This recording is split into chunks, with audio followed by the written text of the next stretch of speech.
साहब के द्वारा अक्षराम जी महाराज की जो वाणी है, सत्संग करने का मजा दुनिया में जिसको है, तो सत्संग से पहले कुसंग के बारे में विचार करना चाहिए। मोक्ष से पहले बंधन के बारे में विचार करना चाहिए। अगर बंधन को ठीक ढंग से समझ लेंगे तो हमें मोक्ष के लिए कोई उपाय नहीं करना पड़ेगा। ऐसे ही कुसंग के बारे में समझ लेंगे तो फिर जैसे कोई इस बल्ब के ऊपर कपड़ा बांध दे तो कपड़ा हटाने के बाद में इसको अन्य प्रकाश के देखने की आवश्यकता नहीं पड़ती, क्योंकि इसके अंदर प्रकाश विद्यमान है, ये स्वयं प्रकाश है। ऐसे ही स्वामी जी महाराज ने बड़ी सुंदर बात कही, कुसंग को दूर किए बिना मन न तो स्थिर होता है और न पवित्र होता है, शुद्ध होता है। जब न स्थिर होगा, न पवित्र होगा और न शुद्ध होगा तो लाभ नहीं मिल पाएगा कभी भी। देखो दो बातें हैं, किसी पानी के पात्र में कोई पानी का जो बर्तन है, उस बर्तन के अंदर पानी भरा हुआ है, कचरा भी भरा हुआ है और हिल भी रहा है। पानी का जो बर्तन है हिल भी रहा है, तो क्या सूर्य का प्रतिबिंब दिखेगा उसमें? आप समझ रहे हो बात? सूर्य जो है उसकी परछाई, उसका प्रतिबिंब दिखेगा? नहीं दिखेगा। अब उसी पानी में कोई उपाय किया जाए, कोई फिटकरी ला करके उसमें डाल दिया तो वो जो कचरा है, कालापन है, वो फिटकरी से साफ हो जाएगा, नीचे बैठ जाएगा, लेकिन फिर भी नहीं दिखेगा। कारण कि पानी हिल रहा है। पानी तो साफ हो गया है लेकिन हिल रहा है। हिलने के लिए उसको जब तक स्थिर नहीं करेंगे तो पहले बात तो वो पानी साफ हो गए और उसका हिलना भी बंद हो गया। ऐसे ही इस मन के अंदर जो दो दोष है मुख्य, एक तो मल दोष और दूसरा विक्षेप दोष। समझ रहे हो? मल दोष किसे कहते हैं? जन्म जन्मांतर के जो पाप चढ़े हुए हैं वो पाप मल दोष कहलाते हैं। और मन की या चित्त की जो चंचलता है उसको विक्षेप दोष कहते हैं। ये मन और विक्षेप दोनों सत्संग से दूर होते हैं, सत्संग से इसकी निवृत्ति होती है। लेकिन होती कैसे है? आत्मसात करने से, धारण करने से। हम सत्संग में जा रहे हैं, सब कुछ जो बताया जा रहा था किसी को कितना, लेकिन जब तक धारण नहीं होगा, धारण किए बिना ये दोष दूर नहीं होंगे। अब दोष ये दूर हो जाएंगे। अब दूर होने के बाद में भी अगर इनकी इच्छा रही तो फिर सत्संग उतरा क्या? दोष तो दूर कर लिया हमने। जैसे अभी कोई गंगा जी जाता है, कोई कहीं किसी यात्रा पे जाता है, तीर्थों में जाता है और वहाँ ऐसा व्यवहारिक नियम बना रखा है कि वहाँ झूठी शोभन खाते हैं। कोई जल हाथ में लेकर के अब बीड़ी नहीं पीऊँगा, अब सिगरेट नहीं पीऊँगा, है ना? कुछ लोग तो ऐसे भी होते हैं कि वहाँ पानी हाथ में लेकर के सौगंध तो खा लेते हैं कि बीड़ी नहीं पीऊँगा, और फिर अपने गांव में आकर के सिगरेट पीते हैं। कोई कहता है कि भाई तू गंगा जी में जाकर के सौगंध खाई है तो फिर ये वापस क्यों पी रहा है? ये सौगंध मैंने बीड़ी की खाई है, सिगरेट की नहीं खाई है ना? तो क्या शुद्धिकरण हुआ उससे? अरे तुम और झूठ पे झूठ बोले जा रहे हो, ठीक है ना? तो क्या है? कुसंग जो है चोरी जारी हिंसा नीच कर्म या में नहीं लाजे तो राजने के काम है। नाटक तमाशा माई वेश्या जी के घर जाए इज्जत कमाए खर्च दाम है।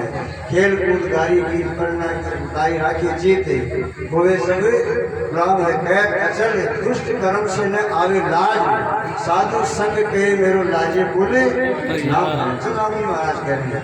ये इतनी चीजें जो है ये कुसंग कहलाती है।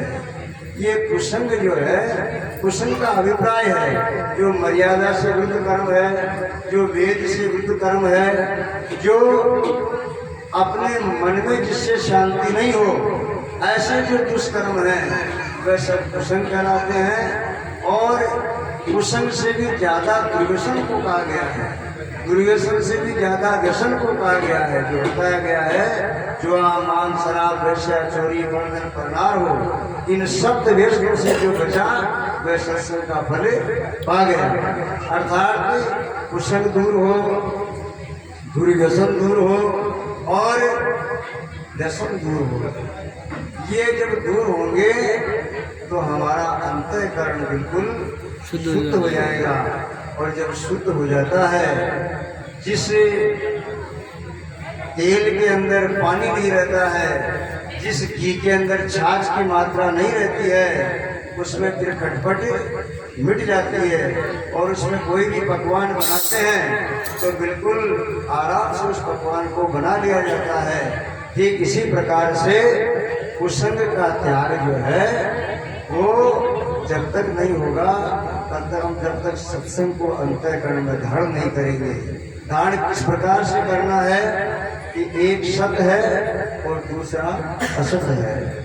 नाम तुम्हारी नानका चढ़ी रहे दिन रात। एक तो वो नशा है जो एक बार कर लेने के बाद में उतरता ही नहीं है। एक बार कर लेने के बाद इसको क्या कहते हैं, नित्य नशा और एक अनित्य नशा है।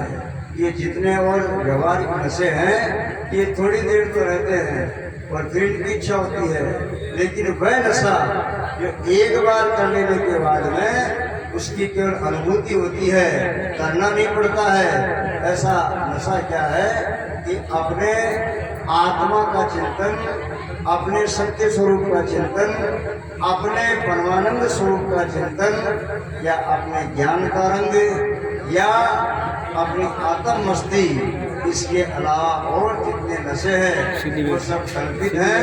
यही नशा सत्य है और ये नशा साधु समाज के द्वारा प्राप्त किया जाता है, ये नशा सत्संग के द्वारा प्राप्त किया जाता है।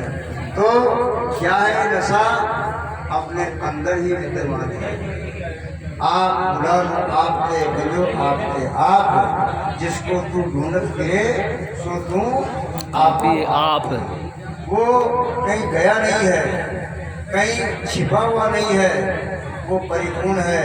लेकिन जो भूल हुई है वो भूल की स्मृति जो है ये सत्संग कराती है। हम भूल गए हैं उस परमानंद स्वरूप को, अपने आत्म स्वरूप को।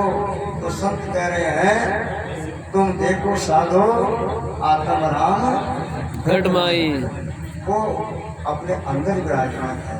पर जब तक हम उसको आत्मसात नहीं करेंगे उसकी प्राप्ति नहीं होगी। बिना विश्वास बाहर भटके चारों धाम पे आई, चैतन्य देव को लिया जो डोले फिर गोता खाई। वो है तो अंदर ही। काव्य ऐसा क्या करते हैं तेरी खोज में हर रात दीवाने, पर न तू पाया खोज डाले काबे और बुत खाने। मैं भी गया उसे ढूंढने हरिद्वार बरसाने, पर तू मिला दिल ही में दिलवर।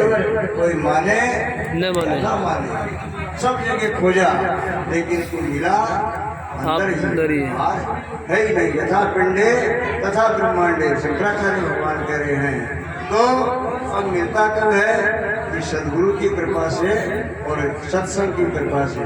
सकल तीर्थों में जाकर के नहावे मन का मैल न जाए। तीर्थों में नहाने से ये शरीर का मैल तो उतरता है, शरीर की शुद्धिकरण होती है और क्षणिक मन जो है एकाग्र होता है क्षणिक। लेकिन मन की साधना नहीं होती। सकल तीर्थों में जाकर के नावे मन का मैल न जाई, बिना सत्संग सतगुरु जी की कृपा भ्रम मिटे नहीं भाई।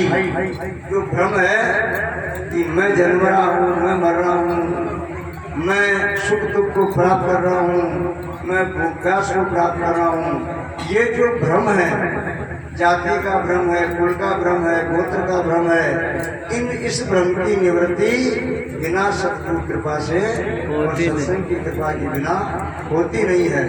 84 की धुनी तब कर बिरथा बदन जलाई, आग जला चाहे उनके लटको पर मिले नहीं रघुराई। जो ऐसा ये करते हैं कि वो धुनी तापते हैं, नीचे सिर करते हैं, ऊपर पाँव कर लेते हैं और बहुत वर्षों तक शरीर को सुखा लेते हैं, लेकिन परमात्मा की प्राप्ति नहीं हो सकती।